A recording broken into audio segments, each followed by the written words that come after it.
morning. Happy Sabbath. So happy that you're here worshiping with us today on this, typical spring day. If you'd like to stand with us as we open with prayer. Dear Jesus, thank you so much for our Sabbath, that we get to come together and worship you freely. We know that that is a gift that not everyone in this world has, so we just thank you for that. We thank you for all the people who are here today, or who are worshiping at home, or who are graduating across the country. And we just ask that you bless us and you bring us closer together as a community and just fill our hearts with you and help us to just have a heart for worship today. In your name, amen.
Oh, what a friend of mine.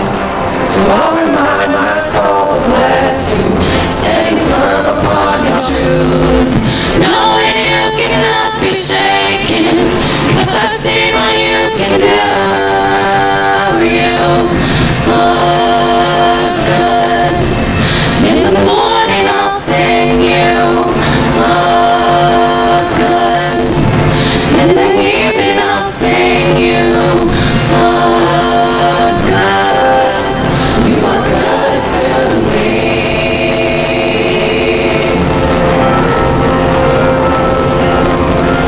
You are good.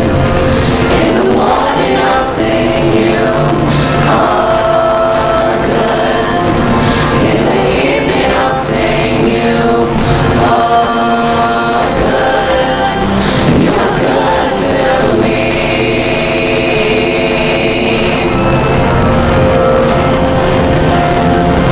Keep on getting better. You keep on getting better. You keep on getting better. Keep on getting better. You keep on getting better. You keep on getting better. You keep on getting better. You keep on getting better.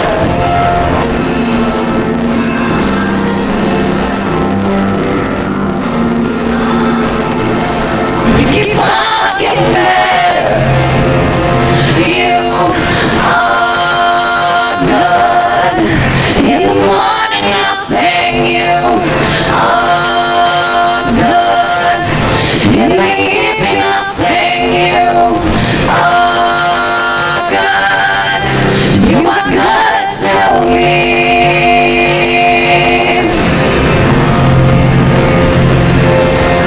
You are good. In the morning I'll sing you are good. In the evening I'll sing you are good.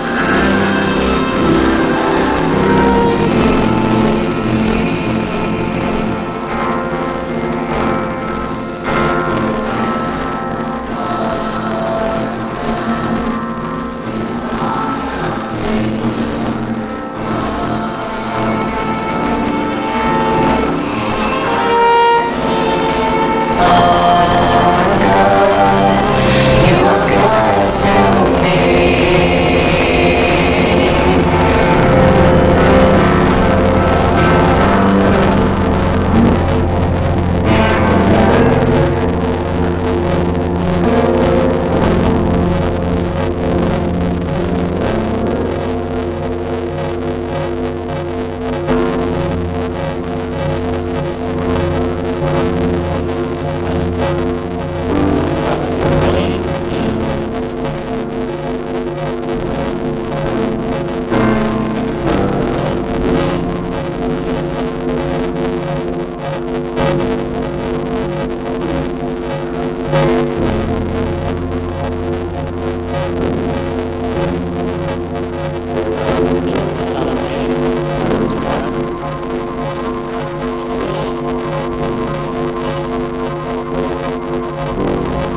Solace in all troubles, sorrows, tribulations, and difficulties in life. Thank you for the sunshine, the rain, from the whole Capitol Hill, here at DC, and praise your name for proclaiming your marriage to spread the rest of Capitol Hill. We join us just next week that we will see your eyes in you and to run the race set before us. We love the Lord, and we need to praise his name.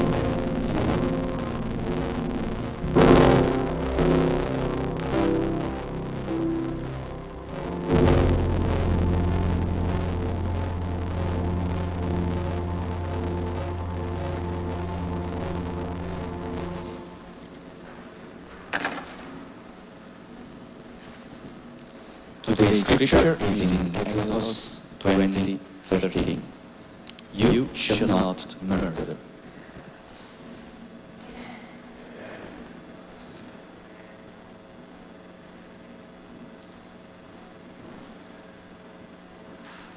Thanks, Marco, for that extensive scripture reading there. I'm glad this. I don't know it was quick, but as we get started, just want to call out how full the stage was today with musicians and how good the music sounded today. And all VBC talent up here. Sounded really good. So let's pray together as we start one more time. Father God, we thank you for this Sabbath day. We thank you for your word, which you have given to us. Something that we can reference, something that we can learn from. We ask that you help us to reflect on that today and take away messages. We pray in Jesus' name. Amen. All right, so Marco already read challenging scripture, which is, thou shalt not murder. Pretty straightforward, pretty simple. As we get started, I want to start with a story really quick. For those of you who are familiar with this area, there's a park on Mercer Island called Luther Burbank Park. And that park's named after somebody called Luther Burbank. Luther was a self-taught grower of plants, maybe a botanist, I'm not really sure what you call grower plants, but he had this idea that the growing middle class in the United States would have a growing desire for fresh produce rather than canned goods. So he focused his life, on developing more resilient and better produce. He invented things, developed things like russet potatoes, elephant garlic, freestone peaches, the Shasta daisy, and he even created something called the pomato, which was a tomato-like plant that grew on the vine of potatoes. So it was like a combination of potatoes and tomatoes. And so super innovative guy.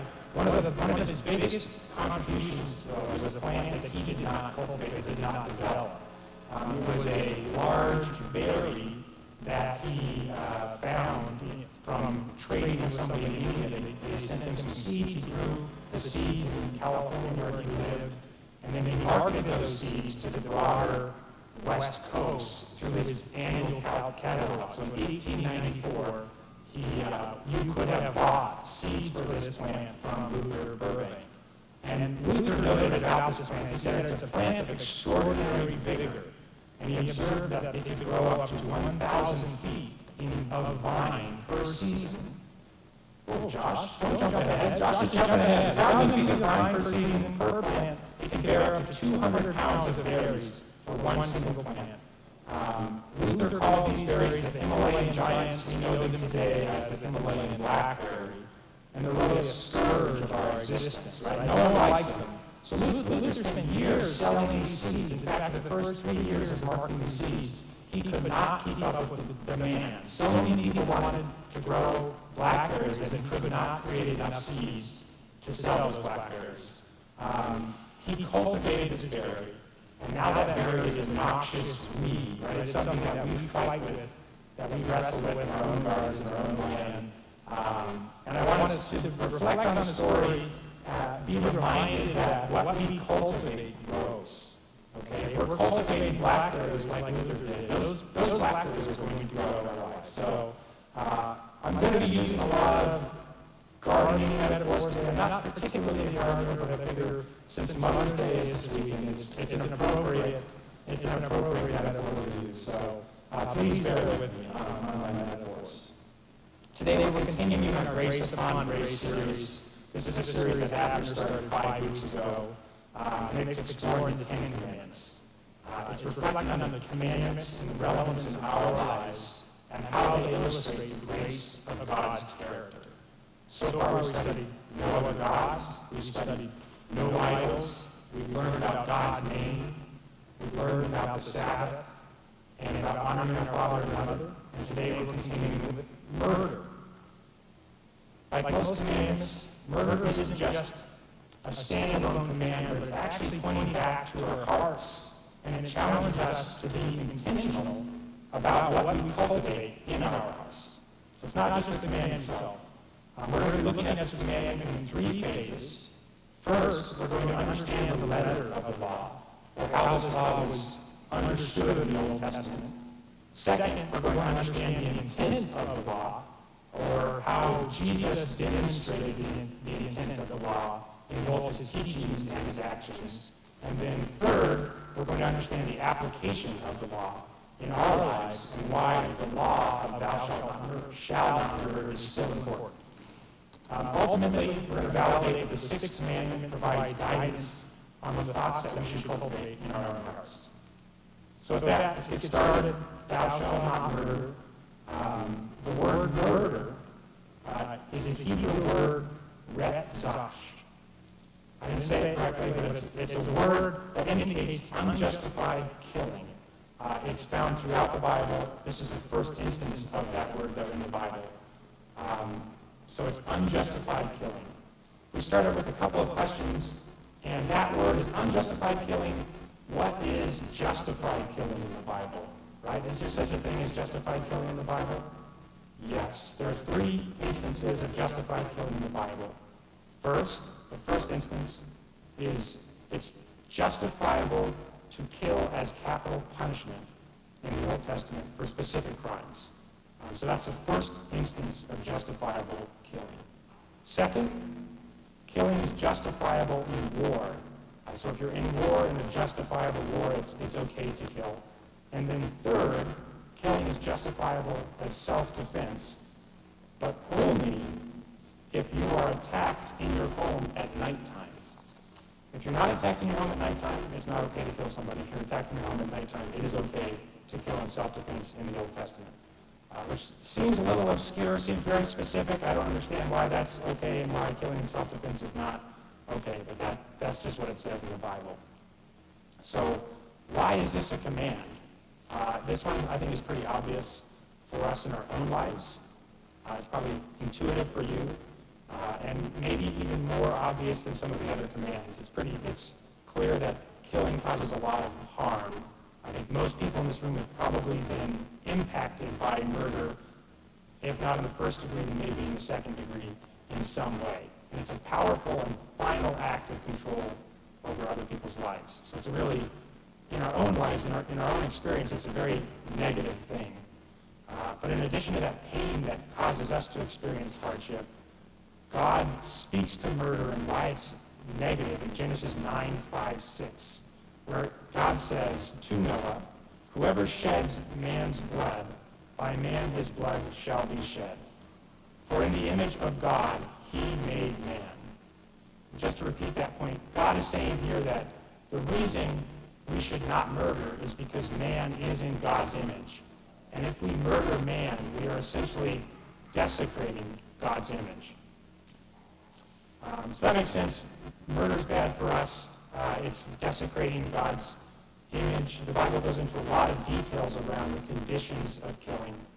It introduces the concept of manslaughter, or unintentional killing, accidental killing. It addresses the killing of animals. It's very specific on killing animals is acceptable for sacrifice and food, but beyond that, in the Old Testament, it's not acceptable. There's provisions against animal cruelty or killing of animals that are doing work for you. It goes into a lot of detail around that. In general, there's a lot of examples of killing in the Bible. And I'd like to look at a few really quick. First, again, starting with acceptable examples. The Israelites throughout the Old Testament, in the Old Testament, there's a lot of killing. A lot of that killing is associated with war. And that was killing that God deemed acceptable. All right. The second category, manslaughter. An example of manslaughter in the Bible is with Moses, where Moses is observing a Hebrew slave being beaten by an Egyptian. Moses stands up and strikes the Egyptian. The word means strike in the Bible. Kills them accidentally, and then runs away. If you see the Prince of Egypt, it validates that wording in the Bible. Moses is shown as wrestling with an Egyptian. The Egyptian falls off of some scaffolding, dies accidentally, and then Moses runs away. So it's been validated by whoever made the Prince of Egypt movie, so we know it's true. So we have war, we have manslaughter, and then we have murder. And I want to talk about 2 instances of murder today, I think, throughout this message. The first one is Cain murdering his brother Abel, which is the first instance of murder in the Bible. And Cain is really the original bad boy human in the Bible. He sets the stage for coming generations. So we'll be talking about that in more detail. The second murder that I want to talk about is David, who was arguably also a bad boy in the Bible, but a bad boy who was after God's own heart. And so he was seen as a good person in the Bible, but he also murdered, and he murdered one of his very own friends or one of his very own followers, which we'll talk about more as well in a few minutes. Overall, though, there's a lot of killing in the Old Testament, and there's a lot of different outcomes from that killing. And the summary of the letter of the law in the Old Testament forbids illegal killing, and that's a letter of the law. So now we know the letter of the law, killing is illegal, murder is illegal, killing is bad. Let's move on to the intent. All right, what's the intent of this law? And if you're like me, this commandment maybe doesn't feel super relevant in your daily life. For instance, the fifth commandment, or the commandment that we talked about last week, honoring your father and mother, that feels relevant. I definitely in my own life had instances where I have not honored my parents. They're here, you can ask them, they'll attest to that, I'm sure, that I've done things in my own life that doesn't necessarily honor them. So that one seems a lot more personally relevant because it's something that I would interact with on a more regular basis. But Jesus tells us that the commandment around murder, and generally the commandments, are more than just the outputs, or more than just the actions themselves. In Matthew 15:19, Jesus states, "For out of the heart proceed evil thoughts, murders, adulteries, fornications, thefts, false witness, blasphemies. These are the things which defile a man." So Jesus is saying, out of the heart, it's not about the actions, but it's about your heart. What's in your heart? And your heart is what defines if you're defiled or not. This example Jesus gave in reference to food, but it's still relevant for us today. It's relevant for our own actions, right? So it's not just relevant for food, it's also relevant for our actions today. Jesus goes on so deeper into this topic in Matthew 5:21 through 26, where he says, "You have heard that it was said to those of old, 'You shall not murder, and whoever murders will be in danger of the judgment.' But I say to you that whoever is angry with his brother without a cause shall be in danger of the judgment. And whoever says to his brother, 'Raca,' shall be in danger of the council. But whoever says, 'You fool,' shall be in danger of hellfire." And in this verse, Jesus is again telling us that murder is an indication or an output of the state of the heart. That murder isn't the crime as much as what we've cultivated in our heart. And that he's warning against a progression of emotions or a progression of thoughts that leads to a final output of murder. So if we revisit our metaphor of gardening, Jesus starts with anger as a first step in a progression of emotions that could lead to murder. And so we're to compare this to gardening. Starting with anger may be that you have a pot with a sprout in your yard with anger, an anger sprout in it. If we move on to calling our brother Raca, so the first one is being angry at your brother, the next one is calling your brother Raca. That's more like having a raised bed in our front yard, where we have a row of anger planted in that raised bed. If we go on to calling our brother a fool, that's more like buying a tractor, plowing our front yard and our backyard, and planting anger in all the space that we have, where we're essentially pivoting our whole life around to focus on anger rather than having anger as a subset of our life or having anger as a minor component of our life. So Jesus here is creating this progression where the more that we let anger or these emotions that lead to, or these evil thoughts that lead to evil actions own and control our lives, the worse off we're going to be. So let's revisit some of the murders, the two murders that we briefly touched on, starting with David in Samuel 11:14 through 17. And this is the story of David and Bathsheba, and it's wrought with David's cultivation of evil thoughts. So first, David started out as a really just man. He was selected as king because he was just. But at this point, years later, David is wrought with covetousness as he looks at the wife of one of his faithful warriors. Then he's also filled with lust for her, and he deals with his actions from his lust, by unsuccessfully attempting to deceive Uriah into believing that Uriah was the father of Bathsheba's child. And finally, David deals with his shame associated with his actions through the second-hand murder of Uriah on the battlefield. So in the garden of his heart, David cultivated covetousness, deceit, and then shame, which ultimately culminated in the murder of somebody who was one of his faithful followers, and potentially a friend. In Cain, we'll read Genesis 4:3-8 to understand the story of Cain. It says, "In the process of time, it came to pass that Cain brought an offering of fruit of the ground to the Lord. Abel also brought of the firstborn of his flock and of their fat. And the Lord respected Abel and his offering.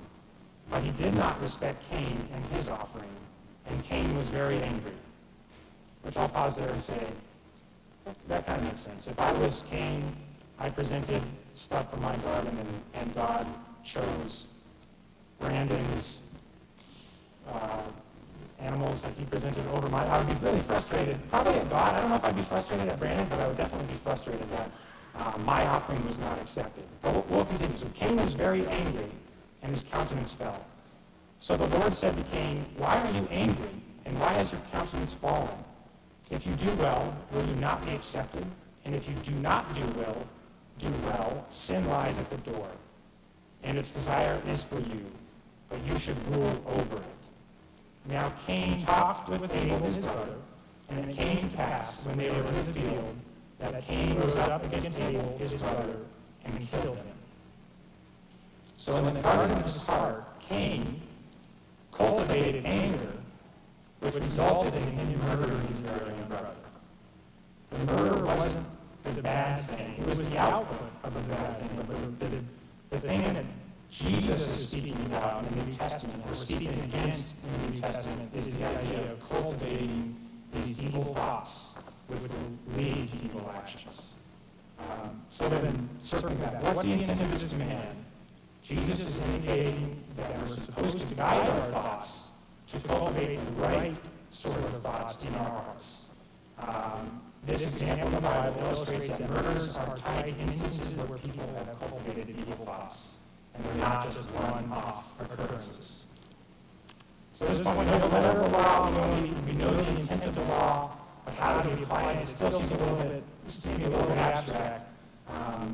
So returning to our metaphor, weeds tend to grow more easily than the plants that we want.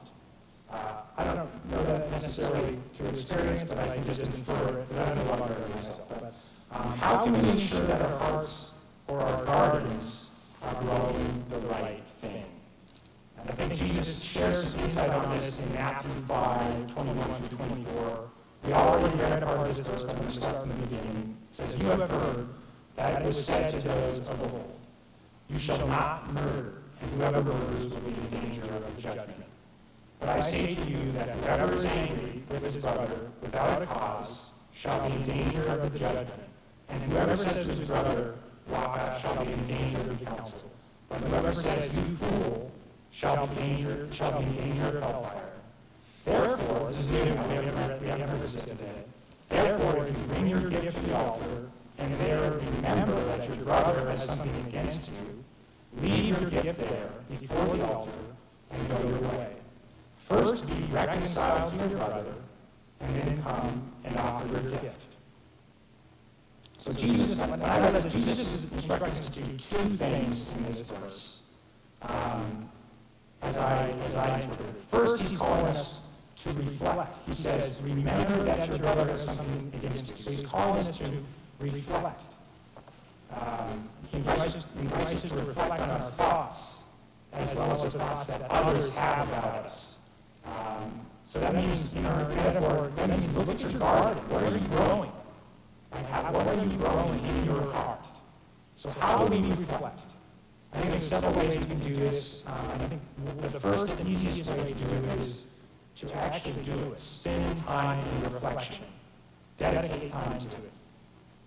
When's the last time you took 30 minutes to reflect on your heart, the emotions that are in your heart? I don't know. It's been a while for me. Do you have quiet time away from distractions? Do you have like a periodic time where you reflect on your heart? You're not on your phone, you're not dealing with work, you're not hanging out with friends, you're not watching TV, and instead you're reflecting on your heart. So I think that's one way, is take the time to reflect. Second, you can spend time with others. Sometimes we can't see things about ourselves that other people can. Others can be a mirror. This is especially true in deep relationships where you have trust and candor. People really know you. People really are comfortable sharing what they see in you. You'll find out things about yourself that you couldn't find out by yourself. So who are the people in your life that you know that will tell you if something's off? Do you have people in your life that will tell you if something's off? In the story of David, after David murders Uriah, the prophet Nathan comes to David and tells David a story about a rich ruler who took a poor person's baby sheep, lamb, same thing. So actually the story is created. The story Nathan builds up this man, this peasant who has a lamb. The lamb drinks from the man's cup, eats from the man's plate, sleeps in the man's bed. And then the rich ruler, instead of using his own sheep to feed the guest, takes the peasant's lamb and cooks it for the guest, which is a really gut-wrenching story. I was surprised as I read through this week. It's very much in line with, I think, how we perceive dogs now. If someone did it, that's really, really sad. So I invite you to read it. It was also interesting to see David so moved by a story of a lamb. He's a warrior. He spends his time in battle, but yet he really cares about this person's lamb. So anyway, I thought that was interesting. I think you should check it out. But the prophet Nathan is the mirror for David. He brings the story to David. He gets David excited or passionate about something that he thinks is unjust. And then Nathan flips the story around on him and says, David, you are that ruler who stole the lamb from that man. So Nathan was a friend that was a mirror for David. Nathan helped David reflect on his own life and helped David see the flaws in his character or the evil thoughts that David had been cultivating in his own life. So first, spend time in reflection. Second, spending time with others. Third, spending time with God. God is also a mirror. If you spend time with God in his presence, he will show you where your life is not in line with his will.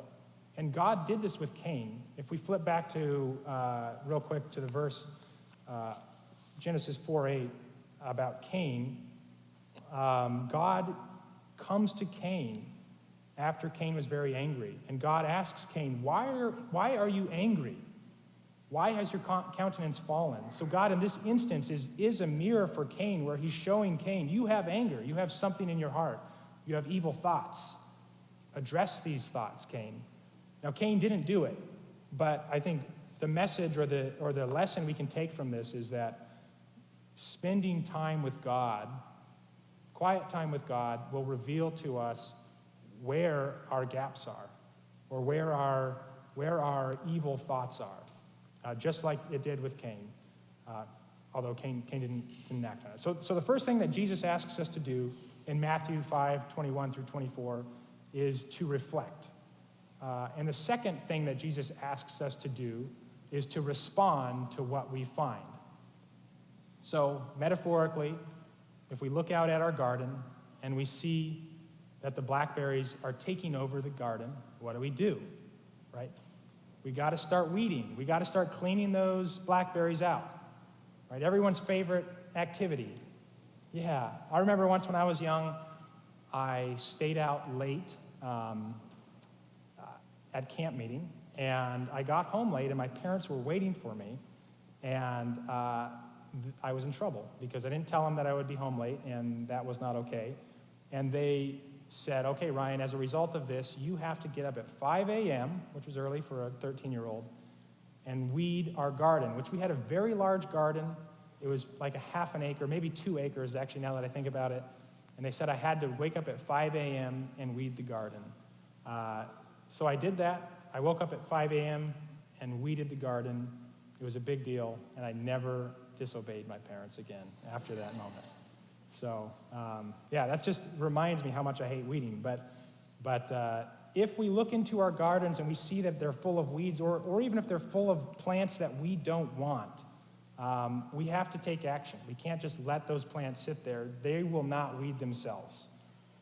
Sometimes, though, the job of weeding is too big to do ourselves, right? Sometimes we don't have the tools to clean out our gardens. If you can't weed your own garden, maybe you have good friends that will help. Maybe you have good friends that will help you weed your garden. Maybe you have friends who will help you reflect the evil thoughts and work through those. If you don't feel comfortable doing with that, there are also people who specialize in that. You can always hire help. If you don't feel comfortable weeding your garden or cultivating the right thoughts in your heart, you don't have friends that will cultivate those thoughts with you, you can always seek external help. And I think that Jesus is encouraging us to do that. The bottom line, though, is that the cultivation...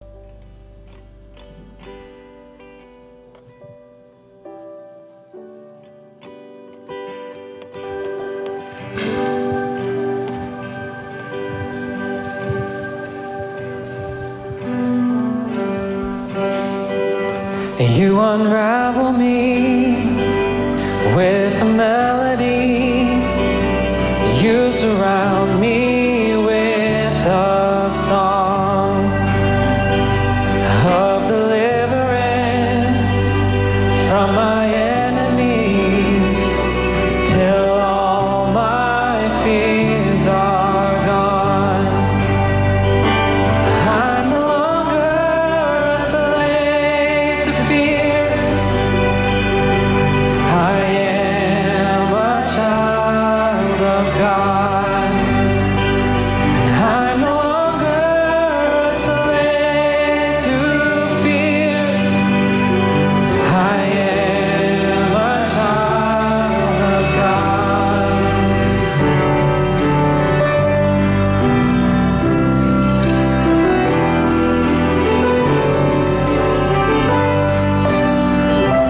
From my mother's womb, you have chosen me. Just a really relatively easy hike for everybody, all ages. We will go next week, Saturday, after church, after our church lunch. And I will be out those doors taking names and numbers for those of you who want the full schedule. We will be doing 6 hikes total. It will be about every other week. And I hope to see you on the terrains. Thank you. Awesome. Excited about that. Thanks, Eric, for scheduling or for setting up the hiking club. Who's going to be doing the hikes with Eric? All right. We've got like 12 hands raised. I'm sure there'll be 13, 14 hands raised. So that's great. Thanks for leading that. Next Sabbath is a kids' Sabbath. So that means we'll have children's Sabbath school. It also means we have gift bags in the lobby. So if you have children along, you want to get a gift bag, please make sure to grab your gift bag on your way out if you haven't already. If you know someone who would like a gift bag, feel free to grab a gift bag and share it with that person. As long as they're a child, they have to be under the age of 10. Actually, I don't know what the age threshold is, but then next, today is our first reading for Joey Loing from the Arvada SDA Church. I don't know if Joey is here today. Joe, not Joey, sorry. I'm in the reading mood today, just cruising through text. So first reading for Joe. Next week we'll do our second reading. Then we are doing our second reading today for Cindy Corson from Kettering Adventist Church. And Cindy, I think we have something for you up here, if you'd like to come up front. But do we need a vote for Cindy first? Yeah, we have to vote first. So is there any motion to accept Jason moves. Any seconds? Josh, all in favor for Cindy joining? All right, everyone looks like they're in favor.